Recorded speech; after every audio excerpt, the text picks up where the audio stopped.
the idea of me moving to tight end, it's kind of been on my mind to switch positions for the past couple of years now. I felt like I was a pretty decent athlete and could do more things than just kicking and punting the ball. But the idea of tight end actually didn't come about until this quarantine, actually. I was just at home working out, put on some weight, and kind of just asked Coach Tressel what he thought of the idea. And he put me in contact with Coach Gilmore, and the ball kind of started rolling from there. And then we went up to practices and summer workouts, and they saw what I could do. And now they're utilizing me in ways that they see could help the team. So I'm pretty happy with where I am right now. To be honest, I didn't think I was going to see the field much, just switching from punter, because, you don't see that very often. But I'm happy where things are and can't wait to see what else happens. And how did playing at a small school like Gobles help prepare you for the underdog role at Michigan State and all the hurdles you've had to overcome? So playing at Gobles High School, I think I graduated with 67 kids, and our football team probably only had about 20 on it. We had no JV. And so I think what really helped me coming from a small town like that is you get a lot of like one-on-one personal coaching. So the coaches were always, on my back, just trying to get me to play as hard as I can all the time. You get a lot of leadership roles out there as well. I was on the varsity team for 4 years, so being a captain for 3 of those, I think it really prepared me for my role now at Michigan State. And just a lot of adversity comes with it, having a leadership role all the time. So I think I'm pretty well equipped to handle anything that comes my way as far as football standpoint, and just having a great mindset. My coaches in high school definitely prepared me well for that. Thank you. Mm-hmm. Next question, we'll go to Chris Solar, the Detroit Free Press. Hey, Tyler. I got a few rapid fire here real quick for you. First of all, did you throw a touchdown or a 2-point conversion with your left hand? I did. A while ago. Second, how far can you throw the ball with each hand? Right hand is probably around like 70 yards, I'd say. And then left-handed is like 50. How far did you kick off through the goal posts and was it somewhere in Kalamazoo? Did you kick one into the trees?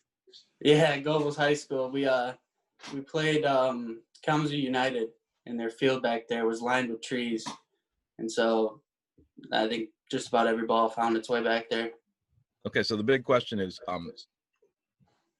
how do you assess your own talents? When you've got the ability to do all those kind of things, first of all, why were you a walk-on? And second of all, how much does now having a specific position help hone some of that? I think having a lot of talents comes from kind of how I grew up. I grew up with 12 other siblings and not a very big house. So we were outside all the time and just doing different sports constantly out in the backyard playing catch. Just making up games of our own. And I think that's where I got a lot of my athleticism from. And I think it's helped me in a lot of sports. I played everything from wrestling, soccer, baseball, basketball, go out there and play tennis and stuff on the courts. And so I think that's helped me in a lot of areas, especially like hand-eye coordination and footwork and stuff like that. All those skills kind of transfer over from one sport to the other. And so I think that's really helped me. It also helped growing up with four older brothers that, how older brothers are. So I think that really helped me a lot. And they would not take it easy, let me tell you. Thanks. So it was a lot of fun growing up. Yeah, no problem. Our next question will go to Eli with the State News. Hey, Tyler, I was just curious, these last 2 games, you're able to step into that starting role. I mean, how have you felt about your performance in those couple of games, and then stepping into a role like that where you maybe haven't had a role like that since you've been at Michigan State? How have you felt kind of stepping into a role like that in these past couple of games? I feel pretty good about it. I kind of had a similar situation to this when I had to punt. I came on the team as a kicker, and then when one guy goes down, it's the next man in line steps up. And I think the coaches do a good job of letting us know that, your time can come at any point, and you got to take the opportunities that you get, and you got to run with them and, show everybody what you got. So. Our next question will go to Rico Cooney with Spartan Magazine. Hey, Tyler, how you doing this afternoon? Good. How you doing? I'm good, thanks. Hey, Coach, in talking about you, kind of gave us a hint that you're a guy who walks around with a chip on his shoulder, and I'm guessing a lot of that came from being a small-town guy that a lot of people didn't believe in, and as you just mentioned, your older brothers. Is there a situation where you can remember back in those days where that chip started to develop, either through playing high school ball or being out in the yard with your brothers? Yeah. We think. I mean, growing up, small town. There's not a lot of big names out there, but there's some names that definitely stand out. And my brothers were the first of my family to come to Gobles and play high school ball, and they were the first people, I would say, to really get the Hunt name out there. And growing up in Gobles, it's a pretty big tradition school, just like Michigan State. Tough-nosed football. And I think when it first came to me, that I had to walk around on a chip on my shoulder, not only for me and my brothers, but for also our last name. And so I'm not going to lie, when I first got on the varsity team, everybody was probably like 50 pounds bigger than me. And so it took a couple years to finally, get that chip back on my shoulder and get that, we like to call it the dog mentality. And so I would say after I had enough of, older kids, even my brothers, kind of just messing around with me, finally I got a little bit bigger than them. And then that's when that dog started showing up. So I'm guessing then there was a point where Tyler Hunt was tired of being punked. Oh, yeah. Yes, sir. Yeah. Thanks, man. Yeah, no problem. Next question will go to Matt Wenzel with M Live. Hey, Tyler, I guess somewhat along those lines, we just talked to Mel Tucker, and he said that your care factor is a 10 out of 10. I was wondering how would you assess his view of that? I think I'm a guy that, I think it's been shown that no matter what my role is on the team, whether it's scout kickoff, just kicking the ball to returners, stepping in as a punter, being a scout team on offense, or if it's starting at tight end, my mentality is to attack every day and, show what a guy from a small town can do. And, whatever my role is, I'm going to go 100% in whatever I do. And that's just the way I was raised. That's the way my family was raised.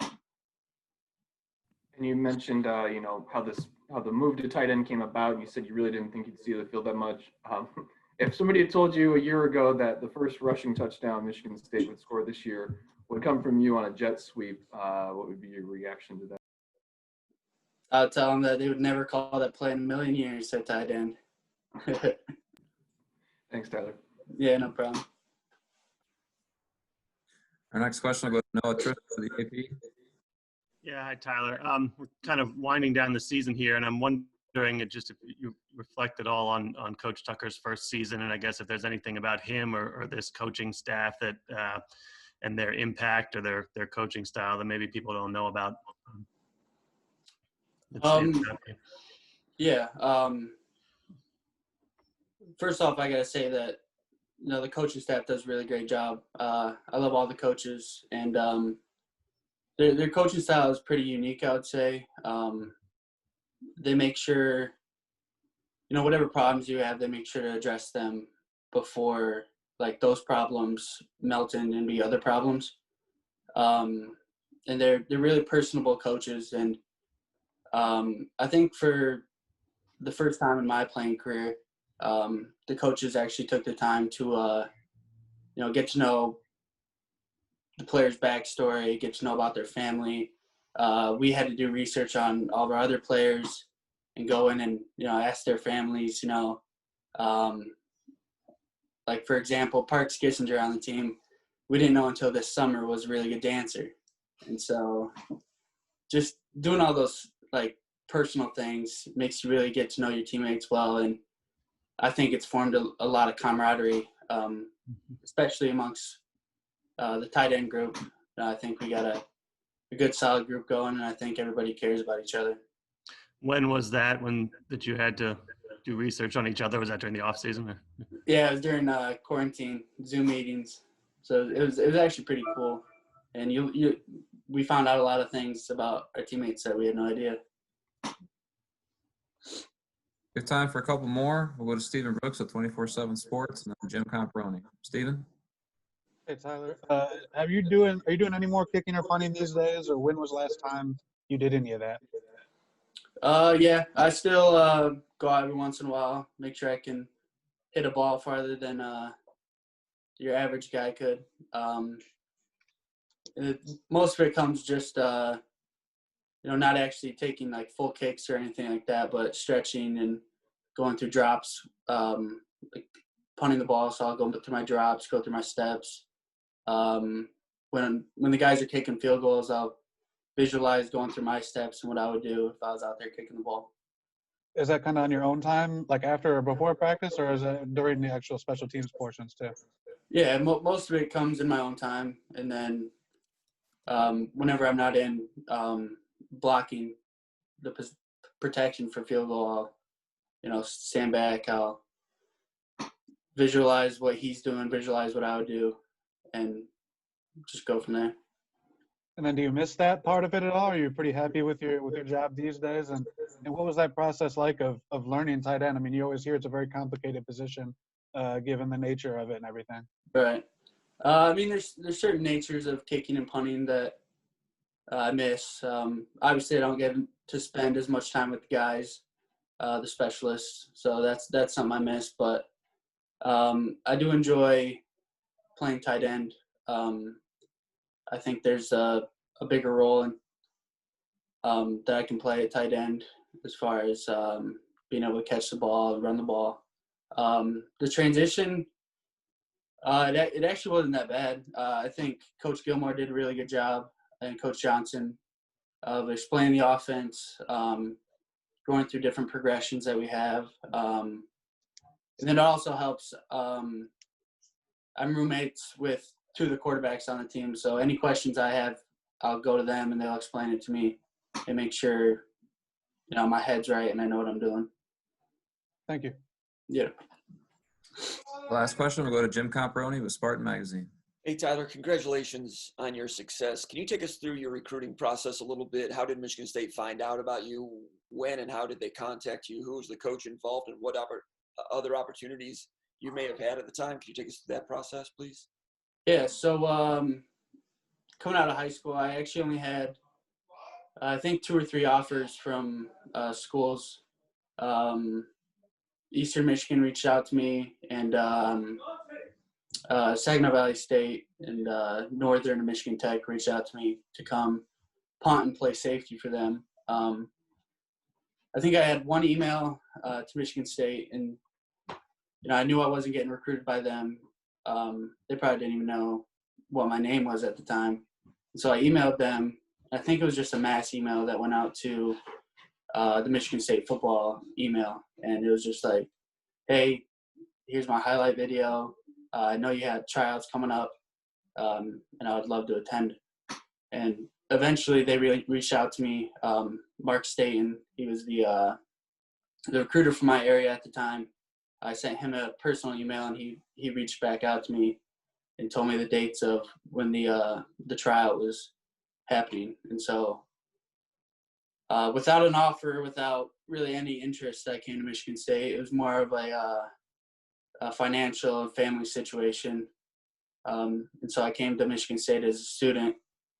I was a regular student for a couple weeks until I finally made the team in 2017 when we played Notre Dame. That was my first game. And so I went to the tryouts, ended up having a good tryout, and they called me back the next day to come back and be ready for practice. So you had already enrolled as a student pretty much before they saw you try out. When you say tryout, you're not Yeah. talking about like a summer camp tryout. You're talking about enrolled as a student tryout, right? Right. Yeah. I never went to any of the camps. None of that. I think the word they used was street walk on. Someone they just don't know about shows up. And you tried out as a kickoff specialist or across the board, or what did you try out? During the time, I don't think I tested as well in 40-yard dash or anything like that. I didn't have great numbers, great size, or anything like that. So I just had a highlight film that showed what I could do, showed that I was an athlete, and then came to the tryout and had a pretty good 2 days of tryouts. And the tryout was just kicking off or everything? It was mostly field goals and kickoff, and then some punting was there too.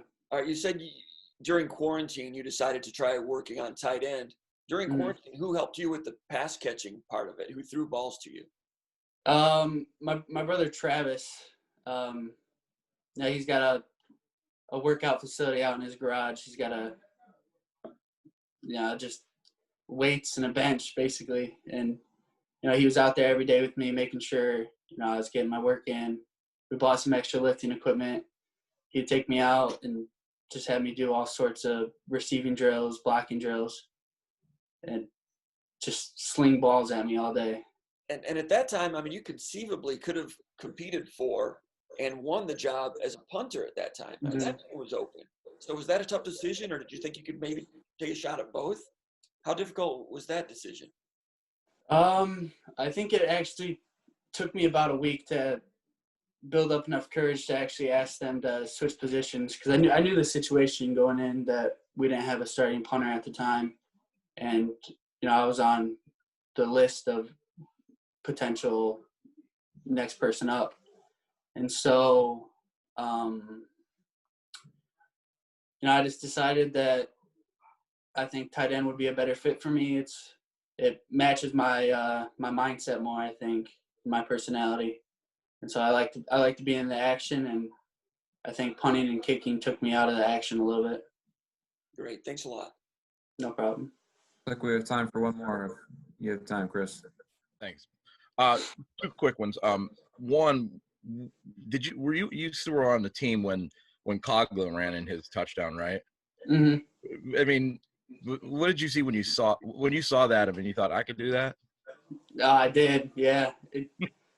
I don't know if you know a lot about Cogs, but he was walking around with his chest a little puffier than usual for the next couple weeks, and so it was great. The Iowa game, I was finally able to get him back a little bit. And the last thing I got is there, I mean, have you done any work at quarterback as an emergency situation? I know that, and I thought about this last week when Rocky got hurt. I mean, could you potentially come in an emergency situation if they needed you to? I'm sure the coaching staff will be able to adjust if that were to come about. Hopefully it doesn't ever happen, but I'm sure the coaching staff will be able to adjust, and personally I think they'd be able to get anybody ready to be put in that quarterback situation if they had the arm strength and the talent to do so. Would you love it? It would be interesting for sure. A lot of stuff goes through my mind at tight end already. I can only imagine what quarterback would be like.